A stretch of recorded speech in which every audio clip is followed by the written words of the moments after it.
2025 was the year hype died and the real work began. So we stopped asking if AI and new media would change things. And we started asking ourselves, how do I use this to win? So we're going to break down this blueprint of the year through 5 specific lenses. The first one starting with my producer and friend, Jacob Gooden, on why starting ugly is better than waiting for perfection. That's more than important than ever, I would say right now. Then we have next up is Justin Abrams on how to increase your surface area of luck in a tough economy. Then we have my business partner, Scott Duffy, who is going to talk about the actual reality of how to train a digital mind to scale you and your business. Then we're heading over to my best friend and my old partner here, business partner and podcast host, Matt Wolfe, the AI guy. He's going to come on here talking about a controversial take on why AI taking your job might actually be the best thing that's ever happened to your career. Then we're wrapping it all up with Joe Stolte on why software is dead and how AI to AI marketing is actually going to be how things change and how you sell forever. So before we dive into the first clip with Jacob Gooden, make sure to hit that subscribe button and make sure that you are ready to build a more resilient business and life in 2026.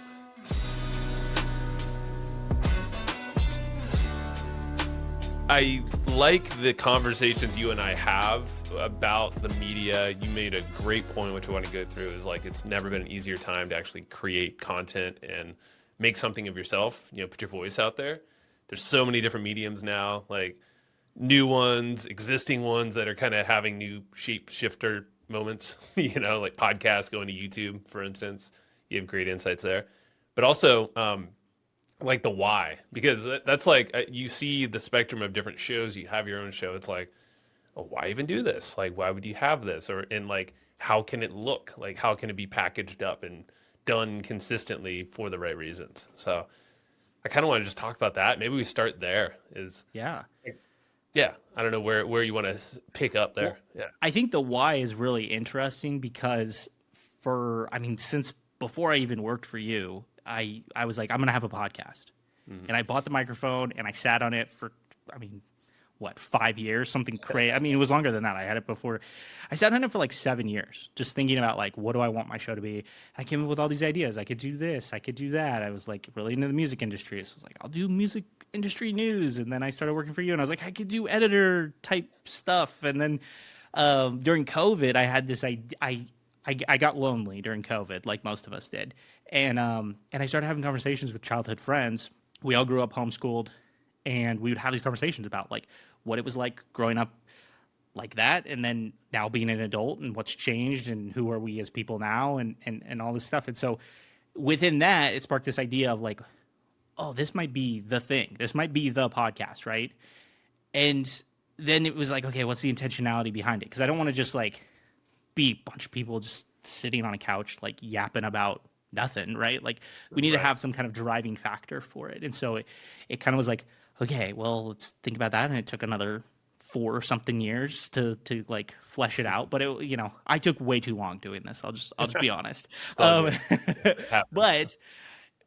it kind of landed on this space of like, okay, I want to talk about the good, the bad, and the ugly of homeschooling and what that means. And I want to share individual stories about your experience, what it was like back then, what it's like today, how it's shaped you into the person you are today, with the intention of like, yeah, it's like a support group for other people who went through that, but also for people who are currently going through that. Okay, does it get better? Are you having a tough time? For parents kind of looking at it and making decisions. I've interviewed my parents and we've talked about the mistakes they made, but also the great things that they did. So anyway, I say all that to say like the intentionality behind it became very, and it's changed even within the last, I've been going for 9 months, I think now with the podcast. So it's shifted even to be like, okay, we're starting to touch on deeper topics than maybe I initially wanted to. We're talking about deconstruction. We're talking about like,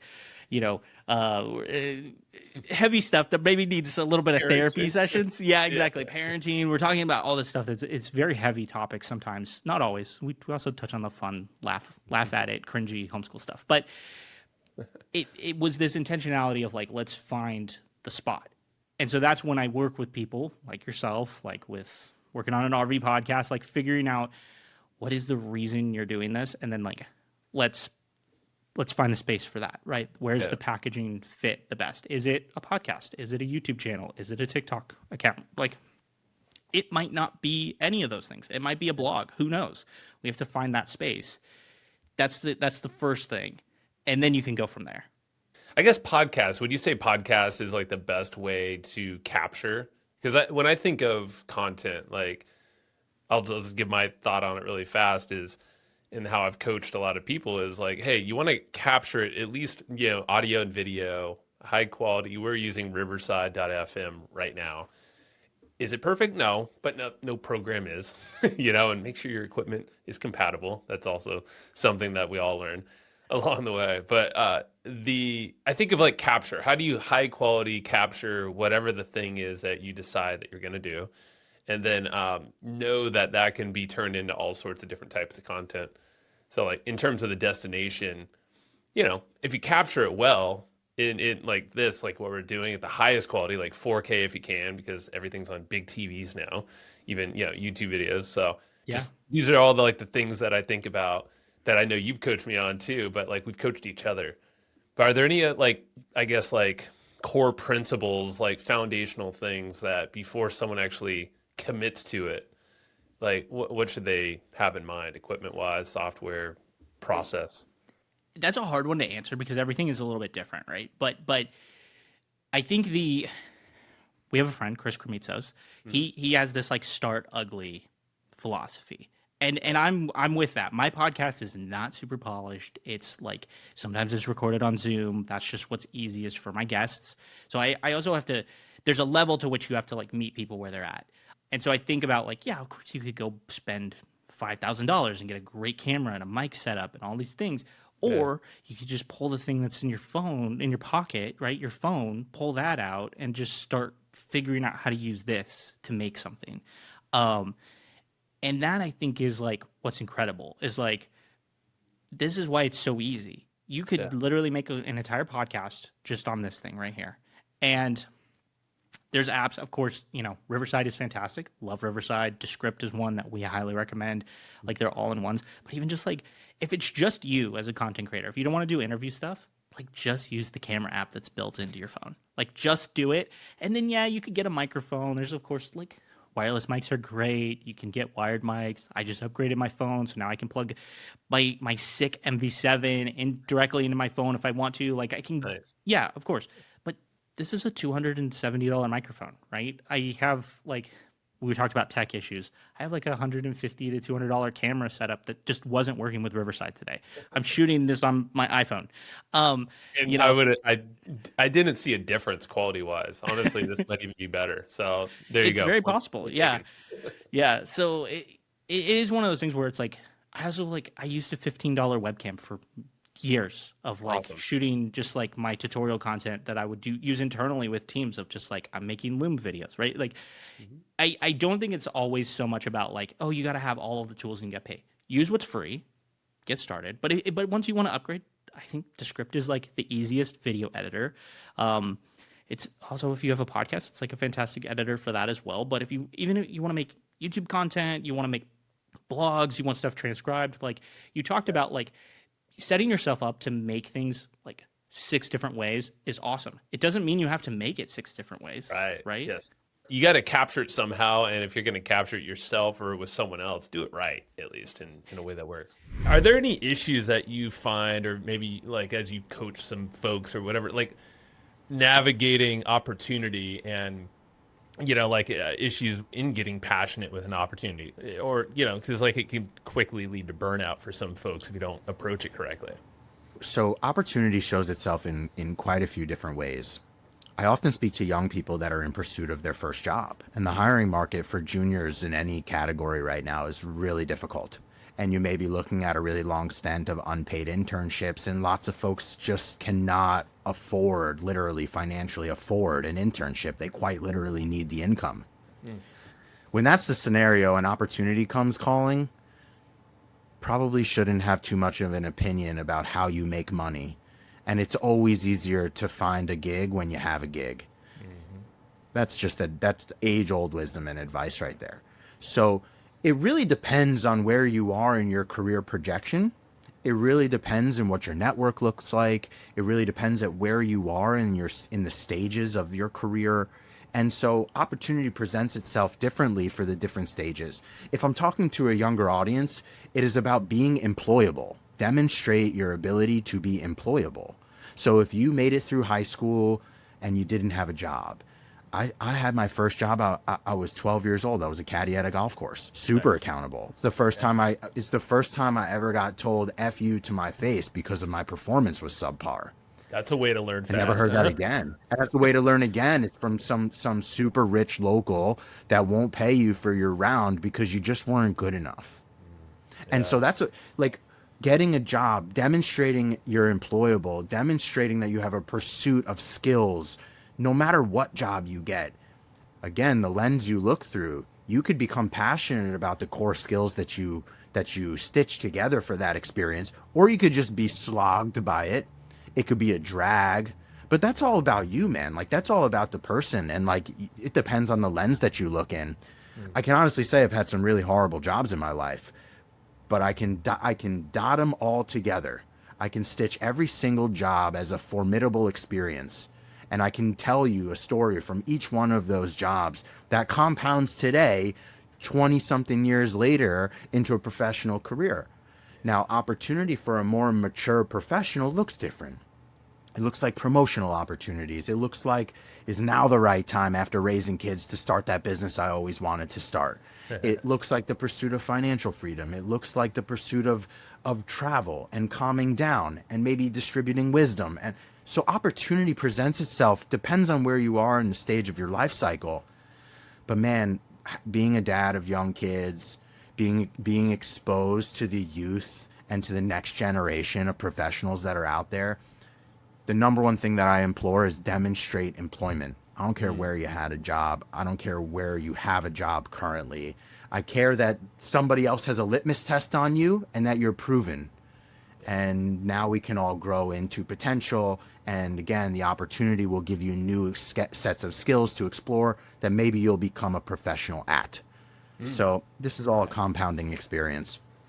I love it, man, because with that, that employable essence, I guess, and however you get in that mode, it changes something in us as well, and the way that we think things through. And obviously, if you need to get paid, if you got that cash flow coming in, you're feeling better. You're more, you're open to more opportunity.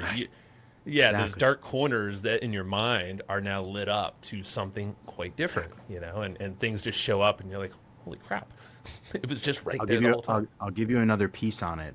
Yeah. I talk about this all the time, in the lens that a lot of folks have something in the way, probably something that has to do with social anxiety. I had that for a long time in my career too, but I was like pushed off the cliff into networking and putting myself out there and being my own advocate and et cetera, et cetera. Getting a job, whatever the heck it is, putting yourself in those uncomfortable situations, it increases the surface area for luck. That's true. By opening up that avenue for yourself, you may run into nobody, but you may run into the next thing that happens to you, good or bad.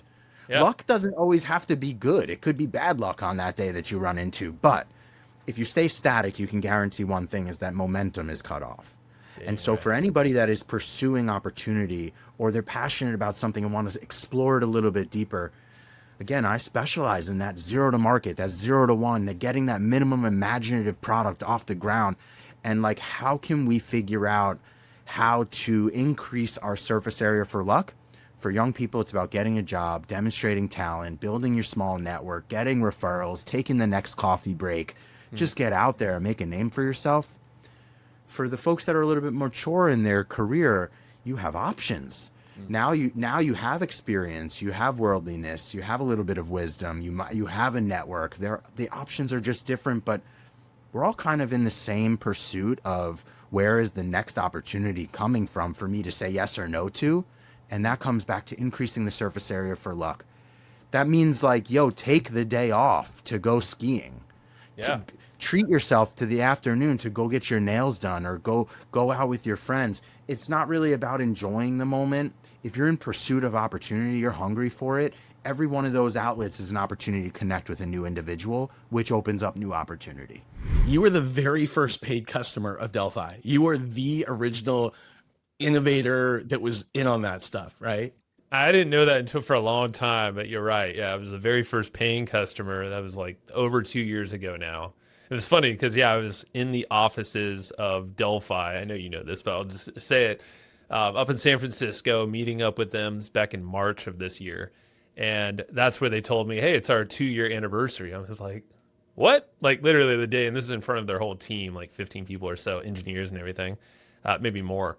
And then that's when they told me, yeah, you were the very first paying customer. I was like, this is so cool. I had no clue, and it blew me away. That's amazing. Yeah, no, it's cool. But that's where I'm like, and that was just stumbled upon Twitter at the time. And I was just looking. The story for me, really, I'll just set it here, is that I wanted to make this podcast a two-way conversation. I didn't want it to be me just talking at people listening or watching. But I wanted to give them the opportunity to have a conversation with me and the guests on here. So you can have that two-way conversation, make it personalized and go deep, maybe on something that we didn't cover. But, you know, you can kind of like use the collective podcasts that have been trained into this thing. I mean, my Delphi has something like 14 million words trained into it. So it's like amazing. Got a lot of That is stuff. so amazing. Yeah. That is so amazing. And we talk about like your use case. So my use case was, 18 months ago, I started a conference called AI Mavericks, and I was looking for early AI business tool companies to come out and present.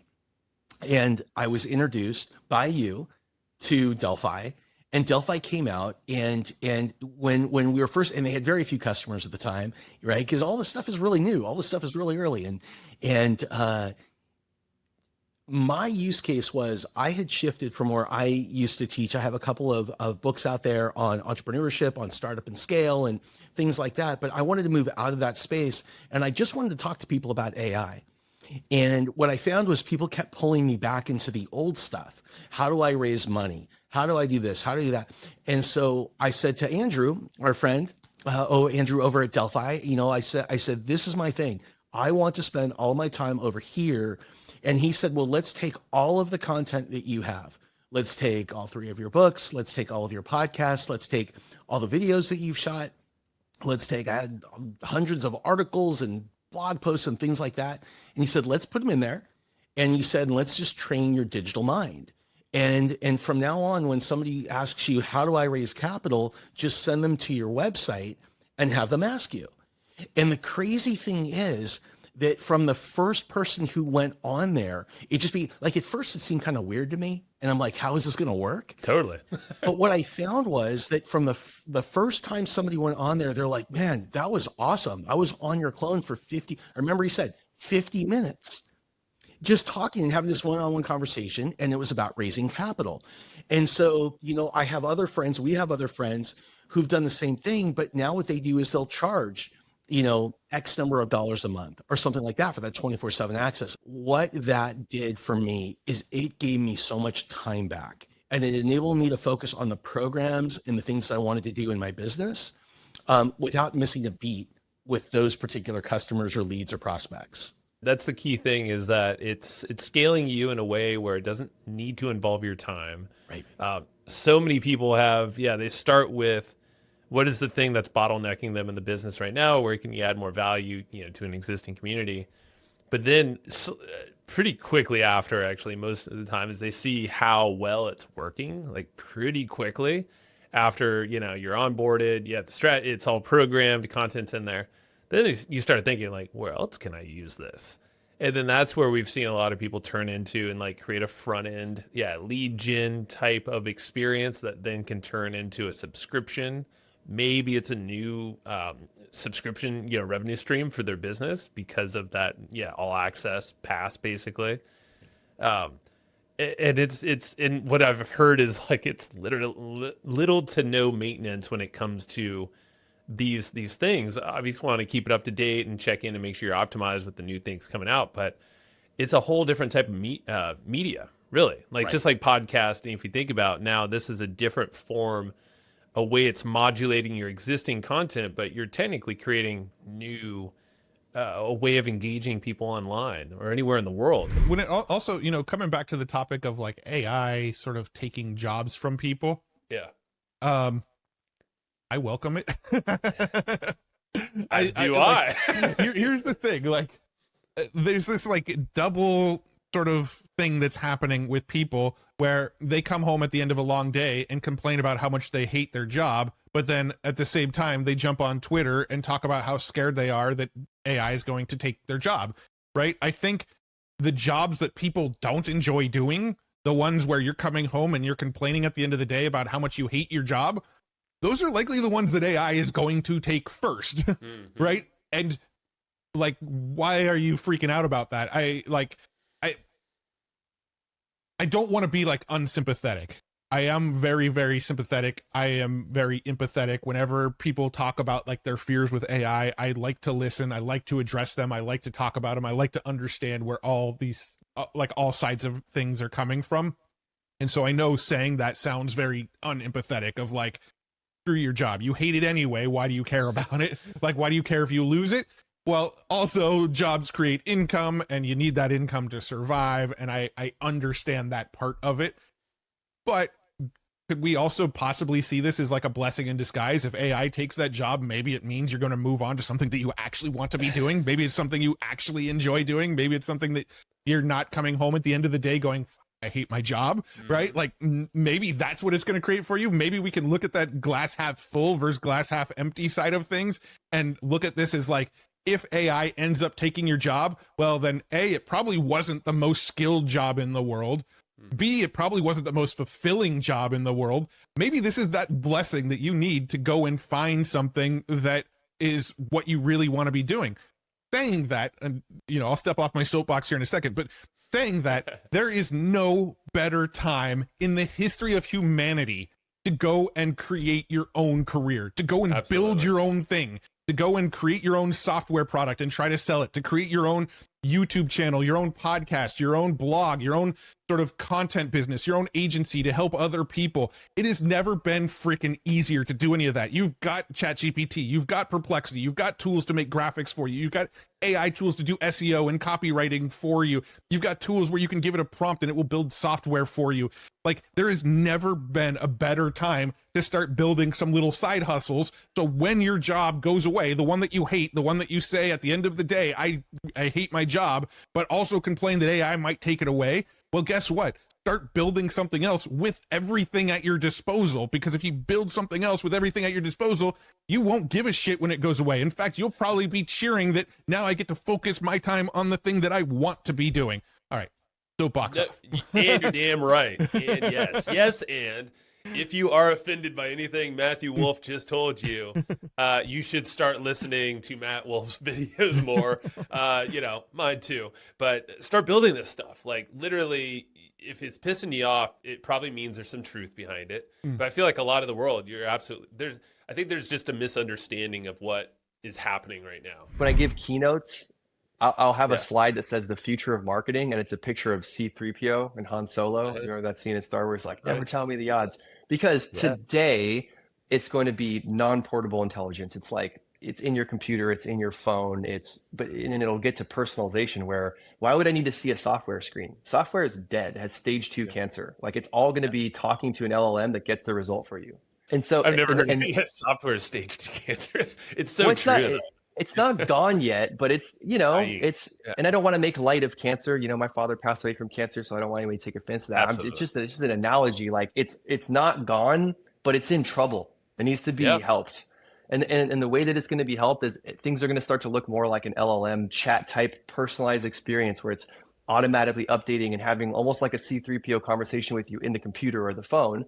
Then if you've been paying any attention to robotics, it's very quickly going to become portable intelligence. It'll be that, but in a robot, helping you doing physical things in the real world and talking to you and being connected to the internet. So if your products and services aren't moving in that direction and the AI vendors that you're working with don't seem to be trending in that direction, there's a fairly good chance they're not going to survive. Yep, I agree. It's almost like the way I see it, because and I want to talk about this version in not Delphi, but in daily AI, is essentially having these triggers and actions built into a system. Like Delphi has that. It's almost like Zapier or Make, to an extent, built in within there before it can go out to another layer. And I think, yeah, what you're saying is, you have like the smart intelligence of whatever software platform that makes it unique to you, but also it can take actions on your behalf. So Yeah, and that's why having companies that are building with real machine learning, like where they take your corpus of data, like your customer interactions and your individual things, and then they remember them and build on top of them, because that's going to be the critical input. Because it eventually, and not probably not that far from now, it's going to be AIs talking to AIs. Marketing will become, it's already here. I've been saying this for about a year and a half, but like marketing is going to become a member matching algorithm. And it's really going to come down to how good is your offer, where you take your offer and you go to the marketing AI and you say, I want the ideal buyer for this. And it will make the creative, it will write the copy. And when I say creative, I don't just mean imagery. I mean the videos too. TikTok's doing it. All the platforms are about to start doing it. It'll make a fake influencer video. It'll publish it and it'll find who resonates the most. It'll test where the drop-off points are and it'll optimize for it. Now, if your offer is extraordinary, then what's going to happen is you will end up getting customers back for cheaper than it costs for what they paid you. You have a positive customer acquisition cost. And that's where marketing's going. So it's already halfway there with the new, like you look at Facebook, like they're absolutely getting away from interest targeting, if you understand paid ads. It's just give me your people, who do you want, and give me your offer. You give me like 10 versions of your creative and I will go find the 1,000 weirdos that are weird like you and love your weird stuff, and hopefully it's acquire them cheaper than what they pay you. We're already there. So like that's where it's going, man. It's like AI is talking to AIs and doing all these workflows for you and getting you customers and leads while you just work on having great offers and products. So like that's where all of these things are going. And so if your products and services that you're buying from people are moving in that direction, then they're probably not going to survive. Like, and that's a real thing. And that may be okay, but that's just the way it is.